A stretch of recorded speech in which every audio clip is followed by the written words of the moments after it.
Who are we talking about tonight? Yeah. So, character spotlight back. We are doing another Jedi Shaak TI. We are doing a Shaak TI. All right, let me just go ahead and play the little video here, and we'll see. Shaak TI, a Togruta Jedi Master, possessed a strong connection to the Force. She stood as one of the esteemed members of the Jedi High Council, serving during the turbulent period leading up to the Great Jedi Purge. Renowned for her profound wisdom, Shaak TI was revered as one of the Order's most knowledgeable figures. Shaak TI was a master of Makashi and Aturu and became one of the Jedi Order's finest with a lightsaber. However, as a Jedi consular, she still relied largely on the Force. Because of her montrels, she had great visual spatial awareness and ultrasonically perceived her surroundings. During the Battle of Geonosis, Shaak TI's visual spatial awareness played a crucial role in her survival. While her preferred lightsaber styles were not particularly suited for deflecting blaster bolts, her heightened perception allowed her to anticipate incoming threats. By utilizing her montrels to sense the vibrations and movements around her, she gained an advantage in evading or deflecting blaster fire, giving her precious moments needed to react and protect herself. As the Clone Wars erupted, Shaak TI became an integral part of the Jedi Council, where her wisdom and strength helped guide the Republic's fight against the Separatists. She played a crucial role in training and mentoring clone troopers.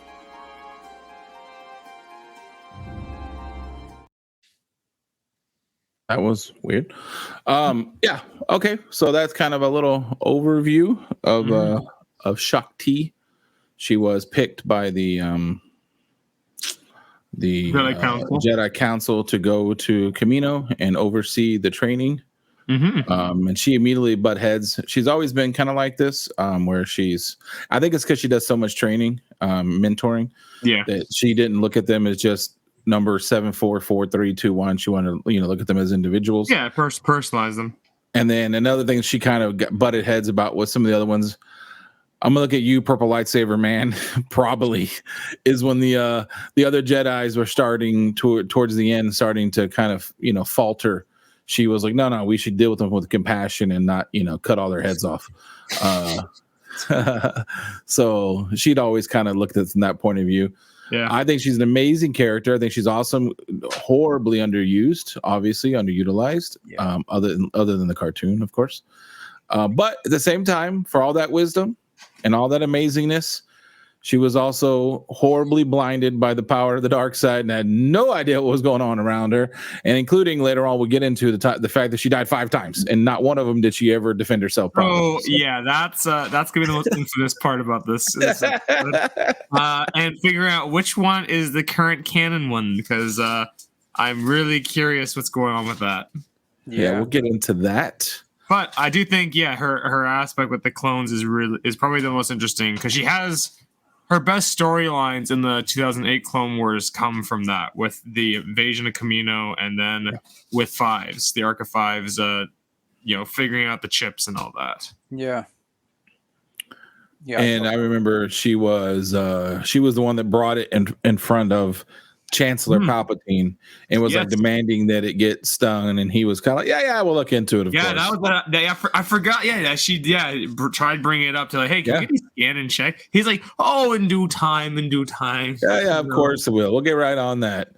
You seem tired, Master Jedi. Why don't you go in the other room and enjoy some refreshments, and we'll get right on that. Yeah, I mean, she didn't have a lot as far as the show. I think that clip I showed of her swinging her lightsaber around for the half of a second, and then you see her like running into the getaway ship, kind of sort of, is about all you get in the movies.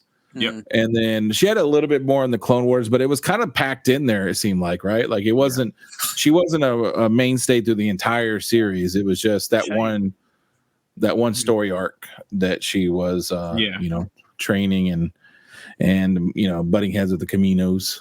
But we do get the action in the 2003 Clone Wars, which we can't show because the show that we're not supposed to speak of. Yes, but in that one, she has a great story arc at the end with the invasion of Coruscant and trying to escape Chancellor Palpatine from Grievous.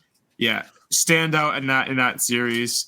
And that's probably the most action you'll ever see of her across the entire Star Wars. And also home to the Hosier's favorite clip of all time, with her in the elevator, with Grievous running beside, staring at them as he runs by them, as they're trying to get away from him. He's running down the side of the building. It's his favorite clip. We've only been copyrighted about 4 times from that one clip, but so I told him we weren't going to be playing it again today. Very sad.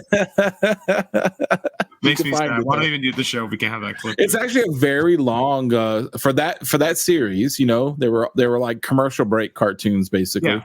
That was a very long time she was in there. She was in there for a very long time. She was as we'll see, she's in, I believe it was 4 or 5 chapters, what they called them, and it was basically the last 3 in a row. She was basically the star of those ones. And I actually hate watching those just because I like them so much. And the reason being is they do such an amazing job at like humanizing those. Something that Daddy Lucas, I know you watch all the time, but your directing talents never gave anybody any kind of life. They were always, I hate sand. It gets everywhere. Like there's nothing, no motion, no nothing. But they were terrified.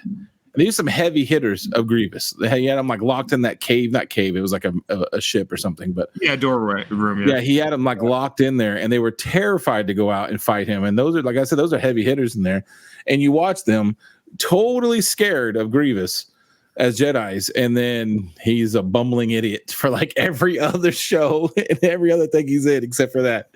He's like and he's going away like a little crab walk. It always reminds me of, what is that, Futurama, or that guy Zoidberg? Yeah, he does crab walk. That's what Grievous reminds me of sometimes, and it's so frustrating. Why they went that direction? A pivotal part in that too. Before wasn't it Purple Lightsaber Man that showed up and just slaughtered? Look at that. Cult of Dom is here. I appreciate it, sir. How are you doing today? But anyway, that's it was when dude showed up and do what? Did you freeze? What did you say? Sure. What'd you say? Was it me? It was me. Okay, yeah. I wasn't sure it was me or Kachu talking. Both our mouths were moving at the same time. No, I was saying, it was Mace Windu that showed up and found Shaak TI and all that, and then crushed Grievous. But so it might just have to be something, because there is so little. We might just have to go straight into like her roles. And I was going to say we can also talk about her species, which you mentioned. An interesting aspect is that even though we don't really see a lot of her Jedi prowess, as she's known to be very like well attuned with the Force and her like abilities in terms of like spatial awareness, I guess is term. Yeah. But it's funny that her species is primarily the reason, because they can hear. They're the 2 parts. He's holding the toy up. The Lekku is the tentacles coming down. Same with Twi'leks. But the top part is the Montel, or was the Mantrels or something like that. Mantrels, and they're hollow, and that's how they hear, is through like the sound bouncing off the hollow inside, echoing, and apparently that also lets them hear like up to like 80 feet away or something. Very weird.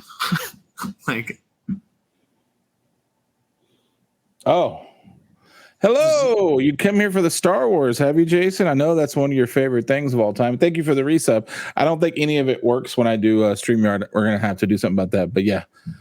Oh, God. Yeah. This is the stream. This is the Star Wars show. I know it's your favorite. I got to go.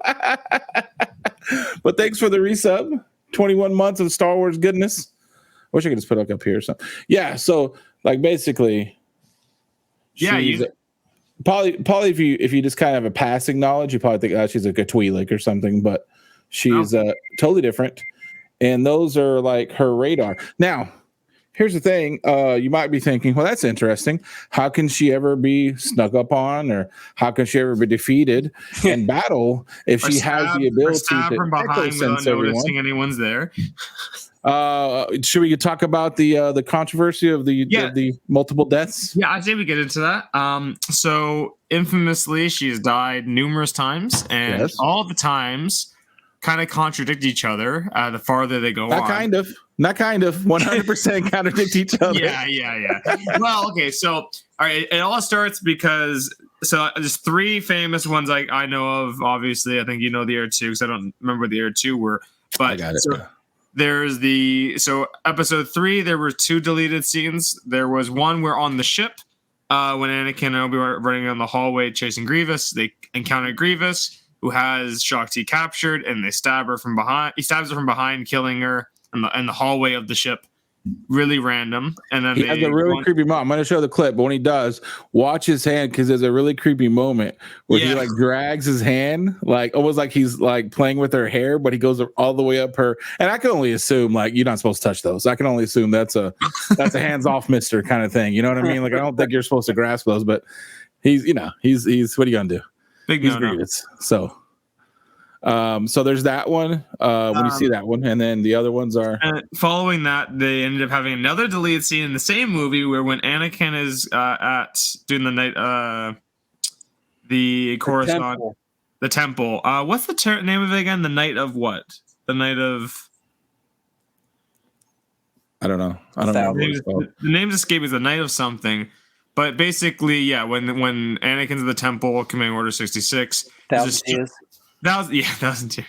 There's a moment where Shaak Ti's in a room meditating, and he walks up behind her, just stabs her in the back quickly. But by the way, she has a radar system. But it's obvious that same clip is the same. Like they use the same exact shot that was her getting killed from Grievous. And then the third time, at least that is very of note, is from the Force Unleashed video game, where Starkiller is sent by Vader to his last mission is to kill Shaak Ti, one of the last surviving members of the council.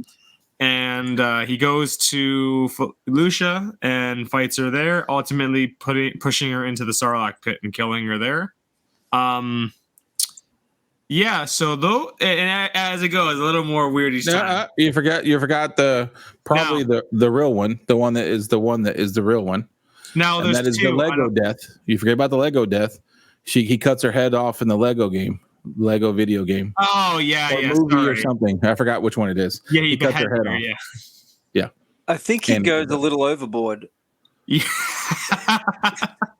And then later on, you see Yoda having one of his visions, but it's not canon, those visions, because it could be tainted, and she dies very similar in the Clone Wars he has a vision. She dies very similar to somebody stabbed her in the back, and it looks very similar to the one where Anakin goes in there and stabs her while she's meditating. Now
Star Wars Star J. I forgot that. Yeah, the Lego one is different, and he saw it off there.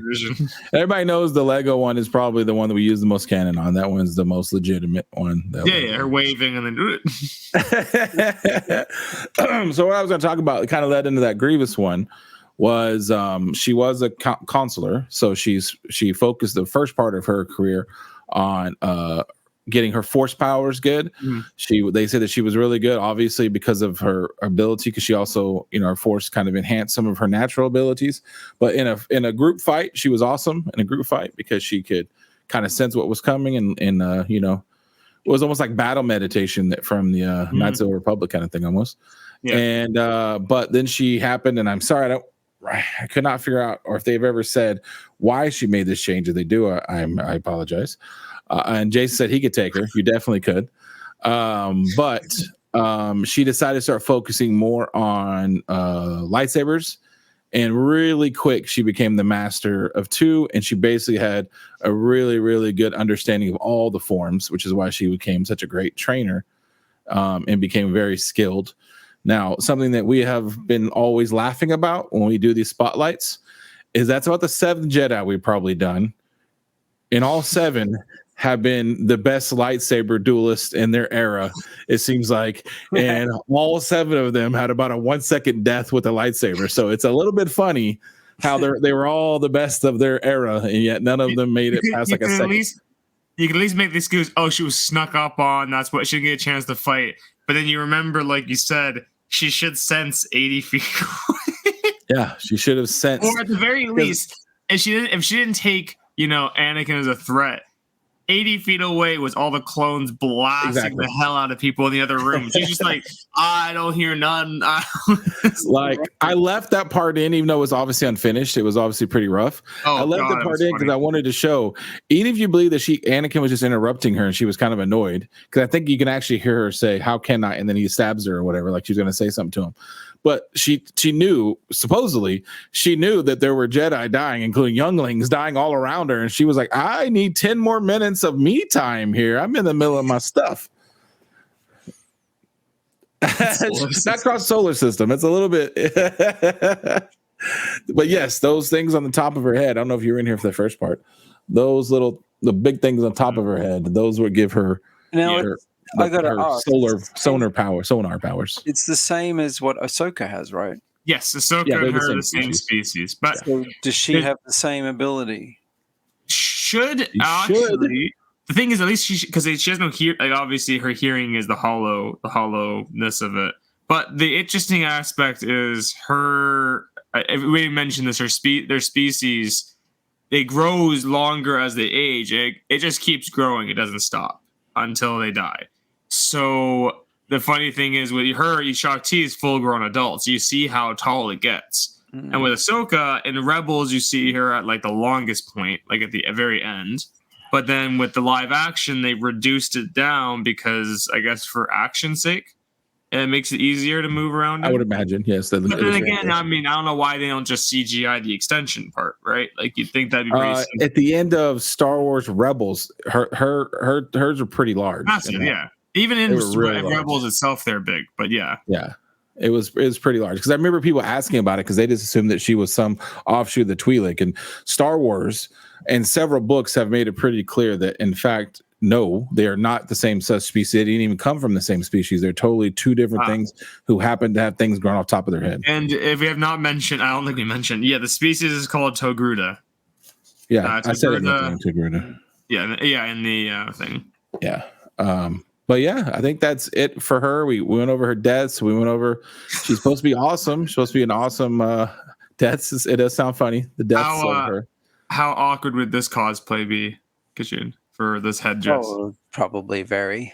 Doorways would not be fun, right? I don't know. I mean, it depends. I think some people I've seen look comfortable in it. If they're comfortable painting their face, I don't think that extension of the head wouldn't be a problem. Just doorways, right? I don't have the picture here now with me, but I guarantee the cosplayers are be better at painting than whoever painted her face for those promo shots, because it literally looks like somebody like just put a bunch of red stuff and went like this to her. Like, it is so bad looking. Like, I was like, how? I know we didn't have high definition then, and now we do, so we're like, oh, good lord, that's bad. But the cosplayers of the world would knock that out of the park right now compared to what that was. Yeah, but I think they make those. They're pretty form fitting, and it's kind of just like wearing a shower cap. I was just saying, like a swimmer's cap. Cap. Yeah. You're right. Yeah. Interesting. Yeah. All right, let me add in the thing. I forgot to add that in. Sorry. Forgot to add it in. Add in the slides real quick. My hard work. Oh. Still okay. We're at 77. Is that right? 77. Yeah. Episode 77. That's ridiculous. That is ridiculous. When we hit 100, that's gonna be interesting. We haven't really talked about anyone that's well known. No, we're too scared to. Maybe when episode 100 we'll do Boba Fett. Maybe we'll save that the big bounty hunter for the last three. Maybe the last three episodes would be young Boba Fett, right? Middle, and then older Fett. I just want to know what you guys are going to do when it comes to Luke, because they still produce 5 comic books a day. We're doing Luke with 2 U's, the one with the clone. That's what we'll do. All right, here we go. Alrighty. Shaak TI. She's oddly attractive, and we're going to probably see, I was told, that it gets downright, what are you doing here in a second? Yeah, it's funny when you look at these characters. She's always in robes, right? And then you see how far they manage to get her out of the robes. And it's really... They do. They get her out of the robes. It's really weird how they managed to pull those ones out. All right, let's... here we go. Hello there. Ooh. All right. Here we go. Go ahead. Movie and TV. So her first appearance is in an Attack of the Clones, followed by Revenge of the Sith. She appears in the 2 deleted scenes with Grievous and Anakin, both death scenes, but she also appears as in the Council as well. Right. The 2003 Clone Wars, she appears in the first episode, or chapters they're called, as well as chapter 20, 21, and the last 3 chapters, which are the Coruscant invasion arc. Yeah, it's quite a lot. Yeah, actually, quite a lot. Especially given those are short episodes. They're like about 5 minutes, right? 5 to 10 minutes at the most. Now for the 2008 Clone Wars, she appears in numerous story arcs, most involving the clones, as we talked about, like the clone cadets at the beginning of season 3. And some season 4 stuff she appears in, but she appears in the Ahsoka arc where she gets framed for terrorist attack. Right. I forgot. Yeah, she's actually pretty pivotal in that. And then there's the arc with the with Fives, the conspiracy fugitive one. And then she appears in some visions and quick appearances in in season 6 with Yoda's storylines. Right. And comic wise, she appears actually not that much, which surprised me. I thought she showed up in more, especially in Legends. For Legends, so she first appears in issue 4 of Attack of the Clones, followed by issue 50 and 53 of the Republic series, as well as her own one-shot, which is her first cover and solo story. I included the Force Unleashed graphic novel. Normally, I just include the single issue stuff, but they made that into a graphic novel opposed to a single issue that was released. And because that is the only time in comics you see one of her deaths, because the Revenge of the Sith stuff was not included in the deleted scenes were not included in the comic. So her third death is only in that one. Right. Canon wise, she first appeared.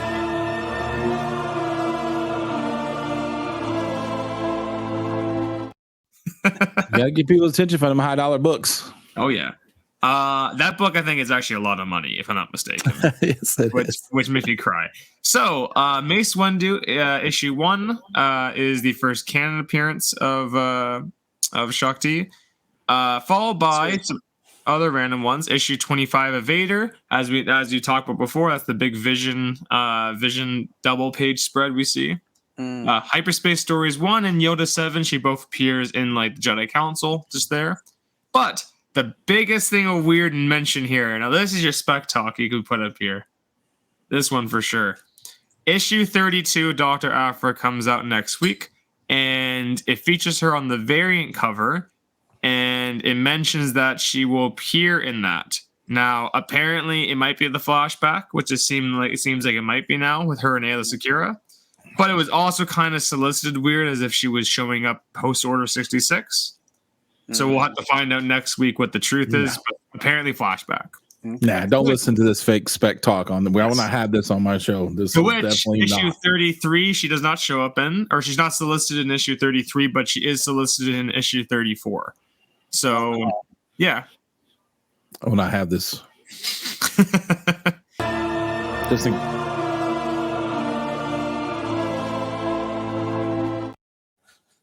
just in case. You know, you heard it here first. So, Attack of the Clones, there she is on the far left holding a blue lightsaber. Interesting. Oh, nice. It's pretty right in the middle, though. No over the shoulder needed there. Nice. Yeah, no over the shoulder appearances here. So these are the covers to the Republic and the Jedi. That's her first cover appearance. Almost looks like a wood carving. Yeah. There wasn't much action she's in these issues. There was some stuff in her own one shot, but we actually already covered that with the other Jedi. What was his name? The one who hunted Quinlan Voss down, who was also part of the Mace Windu hit squad. I don't remember. Obviously, there's a lot of Jedi we've covered. So this is the Force Unleashed, the cover. There's her appearing there. Basically mentioned Vader telling him about Shaak TI from the Clone Wars. What's the price on this one? I have not looked, but again, it's a graphic. It's about 100 pages, so it's a. I might need to try to pick that up. I think I can't remember where they did it. I'm pretty sure it was included in the collector's edition of the game, but you could have also bought it separately too. Yeah, because I liked Force Unleashed. It's a good game. Yeah, this is the death moment. Now, here's something interesting. You notice she is fully clothed in her robes. She's not actually wearing that outfit we know her from the game wearing, which is really interesting that they did that. They treated her a little more humbly here than the gamers. So yeah, here's issue. So Mace Windu. This is her first canon appearance on the top left. I've seen this book a few times. A good bit. Mace Windu and Darth Vader 1 are both very much a first appearance heavy for canon. So, and then this is another one we've seen many times. This is that famous double page spread. We've seen this with Sassa 10, with Yaddle. Oh yeah, we forgot to say that she took over Yaddle's spot on the. We said it during the Yaddle one, but she took her spot on the council. Yes, she did. As we talked about Yaddle before. We mentioned that. Yeah, she took over a spot in between 1 and 2. Yeah, and then these are the two issues that she just shows up sitting on the council. Hyperspace Stories 1 from Dark Horse, and then Star Wars Yoda 7 that actually came out, I think, last week or 2 weeks ago, very recently. And then this is the Dr. Aphra. So on the left is the A cover to 32. And then the middle is the variant cover featuring her on it. With actually a really cool looking robe compared to what she normally wears. And then on the far right is issue 34 that she's also solicited in. That's what she's wearing on this figure I have. But does she have? Oh, okay. I didn't know. It's more purpley. That's why. Oh no, that's definitely not the same color. It's just the same style, like design. That's definitely purple. This one's not purple. Mm-hmm. She mixed some colors and like the whites in the wash before she. So figures and toys. So on the far left is the Saga. It's the first toy she had, the Saga variant. That's the one that I have apparently. Yep. In the middle is the Clone Wars 2008 look. So more closer to like the animated style. On the far right is the Legacy toy, and it's the one based on the Force Unleashed outfit. I'm pretty sure it was a Toys R Us exclusive as well. And also of note, she has no Black Series figure, which is very interesting. It is really interesting, actually. I didn't even think about that, but she doesn't. Yeah, I have the lightsaber through the chest. That's going to be part of the vintage collection. No, she has 5 different ones, and each one she's dying a different way. Come on. Which one do you have? Either one on the far left over there. The first toy. Yeah, the first toy, the Saga. Yeah, and then Lego-wise, that's a cool Lego. Look at that. Oh, Lego-wise, she's only shown up in one set. So during the Clone Wars, they made Lego sets based on the Clone Wars where they had the head molds look like the Clone Wars figures, which looked atrocious. Like Anakin and Obi-Wan, you can't really see them there. They look scary. But for her, because she's more stylized alien species, it looks really good. Yeah, that looks Um, really cool, actually. But yeah, so that's her only set. That actually might be. I'm trying to look here. I do like the clones one, and the one I have is really cool. It's got a lot of detail, actually. But damn, that's like really cool. Like if I collect Legos, I would definitely want to add that one. It looks really cool. Right. Kachun found this one for me. I found a picture that had a bunch of them in it. There was a mini bust done of her in her robe outfit, which is very cool. There was 4,000 made of this from Gentle Giant. Interesting. Nice. Interesting that they went with one that was a little more Jedi than. Well, you'll Burlesque see in a dancer. minute. There's a very famous before you change the panel. There's a very famous sideshow statue of Ahsoka or of Shaak TI, and yeah, you'll see why in a minute. I will say her description from other Jedis, she always used her traditional garments underneath her robes, but she was never not without her robes. And other than Kenobi, those two were considered the ideal Jedis with their humbleness and everything else. So let's see what Sideshow decided to do.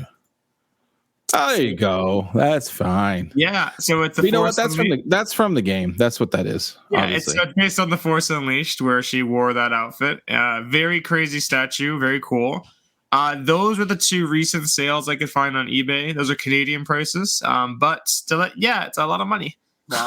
That's actually not that bad considering I think new those statues go for like $2,000. Most of them at Sideshow, they look $1,500 to $2,000. So that's they're expensive. Sideshow don't play around with their statues. But yeah, that's really cool. If I had Voodoo Lily's not in here right now, but if I had Voodoo Lily money, I would buy one. She has, I think, 3 or 4 oh, I'm probably not supposed to say that, but she has some Sideshow statues. Yeah, so that would be it for Shaak TI's stuff, I would say.